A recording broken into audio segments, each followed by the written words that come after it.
मैत्रिणींनो, श्री स्वामी समर्थ. मी आहे अमृता आणि माझ्या ब्लॉगमध्ये तुमचं खूप खूप मनापासून स्वागत आहे. आज आहे रविवार आणि रविवार म्हटलं की आपल्या बायकांना काही सुट्टी नसते.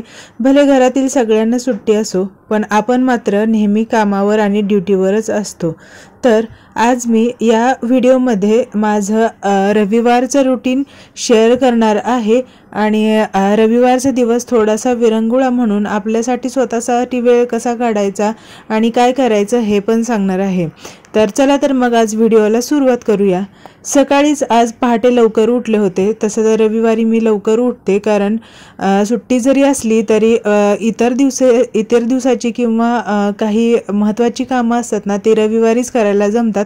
कारण इतर दिवशी तर जमत नाहीत, कारण सकाळी सगळ्यांचं रुटीन ठरलेलं असतं. उठा, ऑफिसला जा, त्यांचे टिफिन बनवा, हे सगळी कामं चालूच असतात. जवळपास रोजचं रुटीन सारखं असतं आणि संडे दिवशी थोडासा वेळ मिळतो, म्हणून मी संडे दिवशी जी एक्स्ट्राची कामं असतात घरातली ना, ती करून घेते.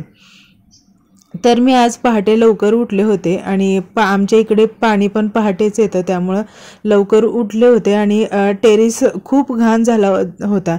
आजूबाजूला ना सगळी बांधकामं सुरू आहेत ना, त्याच्यामुळे तिथली धूळ इतकी जमा होती आहे ना, तर ती धूळ आहे ना फक्त झाडून जातच नव्हती. म्हणून स्वच्छ टेरेस धुवून घेतला आणि जिना पण धुवून घेतला. जिना धुवायला 2.5 तास तरी लागले, म्हणजे टेरेस आणि जिना. ते धुवून झाल्यानंतर सकाळी नाश्ता केला. नेहमीप्रमाणे आपला पोहेच नाश्ता मी आज बनवला होता. मम्मी आणि भाऊजी, पप्पा बाहेर गेलेले होते, त्याच्यामुळं मी आणि रेयांश या तिघांसाठीच नाश्ता बनवला आणि नंतर दुपारी जेवणाची तयारी केली. आता दोघं तिघंच असल्यामुळं मला प्रश्न पडला होता जेवायला काय बनवायचं. तर मग आपला नेहमीचा साधं सिंपल असं जेवण बनवलं. बटाटा आणि भात कुकरला लावून घेतला आणि बटाट्याची थोडीशी पातळ भाजी केली आणि भाजून पापडाची चटणी केली.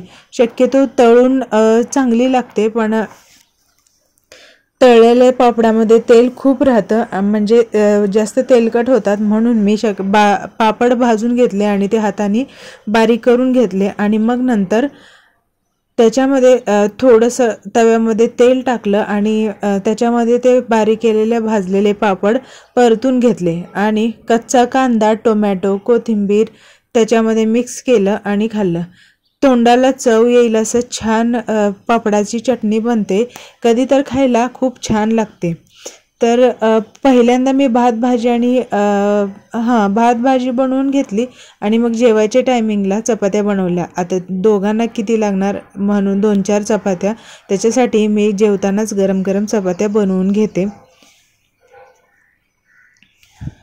रविवार असल्यामुळं इतर कामामध्ये वेळ कसा निघून जातो आणि घरामध्ये सगळेजण असतात ना, तर वेळ निघून गेलेला समजतच नाही.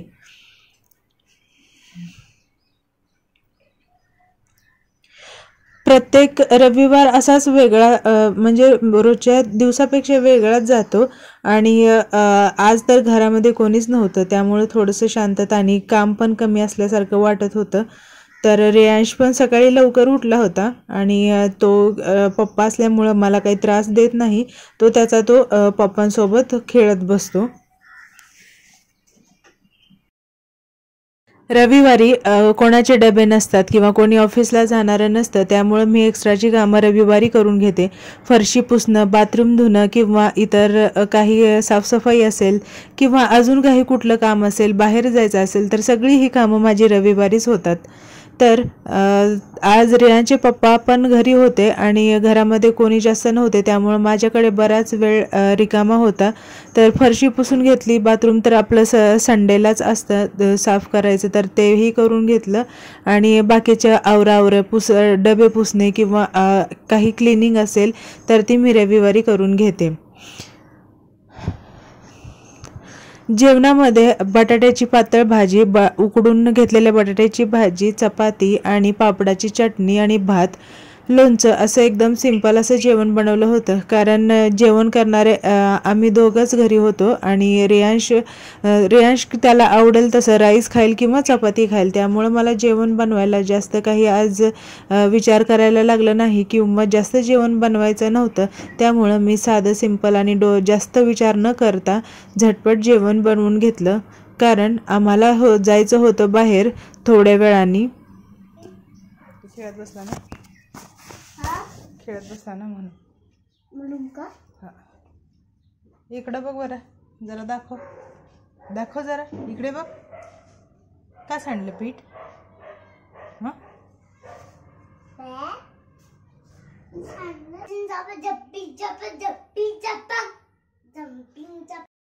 माझं पुढे जेवण बनवायचं सुरू आहे आणि रेयांश TV बघून बोर झाला आणि किचनमध्ये आला. आणि त्याचं रोजचंच आहे, एकतर म्हणतो कणिक दे खेळायला, नाहीतर मग आजकाल तर हे धरलं की पिठाचे डबे उघडायचे आणि त्यातून पीठ घ्यायचं. पुढे माझं जेवण बनवायचं सुरू असतं आणि मागे नकळत तो कधी येतो आणि पिठाचा डबा उघडून पीठ घेतो हे पण समजत नाही.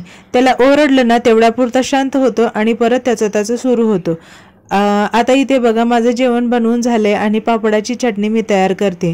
मगाशीच पापड भाजून ते बारीक करून आणि ते तेलामध्ये परतून घेतले. आणि जेव्हा आपण जेवण करतो ना त्यावेळेला कांदा, टोमॅटो आणि कोथिंबीर मिक्स करायचं, कारण ओला असल्यामुळं कांदा, टोमॅटो आणि कोथिंबीर ओली असल्यामुळे ना पापड मऊ पडतो आणि मग ही चटणी इतकी चांगली लागत नाही खायला. जेव्हा आपण जेवायला घेतो त्याच टायमिंगला सगळं हे जे मिश्रण आहे ते एकत्र करून घ्यायचं, म्हणजे चटणी छान लागते. जेवण झाल्यानंतर दुपारचे भांडी वगैरे उरकून घेतली. रेयांश पण झोपला आणि त्याच्यानंतर मीही थोडा वेळ 1 तासभर आराम केला. आणि संध्याकाळच्या 7 वाजता आमच्या शेजारीच एक छोटंसं गार्डन आहे, तिथे आम्ही फिरायला गेलो. जास्त लांब काही नाही, पण जवळ एक 5 मिनिटाच्या अंतरावर असल्यामुळे आम्ही कधी कधी इथे जातो. थोडंसं बरंही वाटतं आणि फ्रेशही वाटतं. सुट्टी असल्यामुळे ना इथे खूप गर्दी होती. आज बरेच लहान मुलं पालकांना घेऊन गार्डनमध्ये आलेली होती. काही वॉकिंग करण्यासाठी, तर काही असंच बसण्यासाठी आणि काही मुलांना घेऊन खेळण्यासाठी आलेली होती. आणि जे जवळपासच्या सोसायटीमध्ये आहेत ना ते लॅपटॉप घेऊन काम करण्यासाठी पण आली होती. पण आम्ही गेलो होतो रेयांशला खेळायला घेऊन.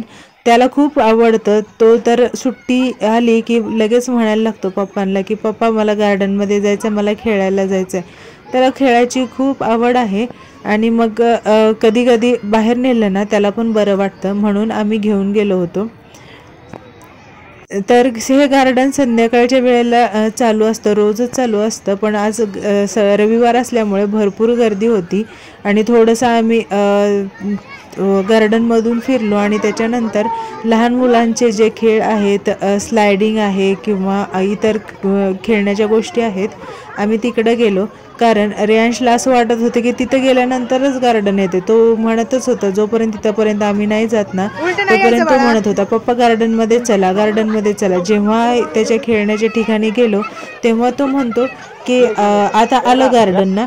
तर असं त्याला खेळायची खूप आवड आहे, त्याच्यामुळं आम्ही बऱ्याच गोष्टीमध्ये त्याला बसवलं. तो 1-1.5 तास तरी खेळला आणि बऱ्याच तिथल्या म्हणजे घसरगुंडी असेल, झोका असेल, पाळणा असेल, ह्या गोष्टीमध्ये लहान मुलांच्या वयोगटातल्या गटामध्ये तो खेळला. आणि त्याच्यानंतर ह्याच्या पप्पाने त्याला मोठ्या मुलांच्या म्हणजे 4 ते 7 वर्षाच्या मुलांच्या ज्या खेळायच्या गोष्टी असतात ना तिथे पण त्याला थोडंसं जमत नव्हतं, पण तरी पण पकडून वगैरे त्याला शिकवायला म्हणजे खेळायला दिलं. ते पण त्या पण गोष्टी त्याला खूप आवडल्या.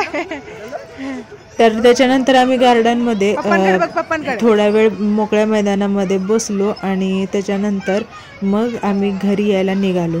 आता ह्या राईड खेळल्यानंतर रेयांश खूप दमलेला होता आणि त्याला माहितीच आहे आता घरी जायचं म्हणजे पप्पा मला पाणीपुरी देणार. तर हे खेळून झाल्यानंतर ना आम्ही येताना पाणीपुरी घेतली आणि रेयांशला पाणीपुरी खायला दिली आणि आम्हीही खाल्ली. तर आमचा हा रविवारचा दिवस असा थोडासा कामामध्ये आणि थोडासा बाहेर फ्रेश वातावरणामध्ये गेला. लहान मुलं बघितले ना आठवड्याचा आळस जो असतो ना तो निघून जातो. आणि विशेष म्हणजे आपल्याला जर एखादं लहान मुलं असेल किंवा घरामध्ये लहान मुले असतील त्यांना पण बरं वाटतं. घरामध्ये तेच कोंडून राहून त्यांना पण बोर होतं आणि हे आपल्या लक्षात येत नाही. आपण इकडे तिकडे गुंतून जातो, पण लहान मुलांचं आपल्याला लक्षात येत नाही. तर कधीतरी नक्की तुम्ही पण असं मुलं असतील ना तर घेऊन जात जवळपास असेल तर. आणि मला नक्की सांगा हा व्हिडिओ कसा वाटला.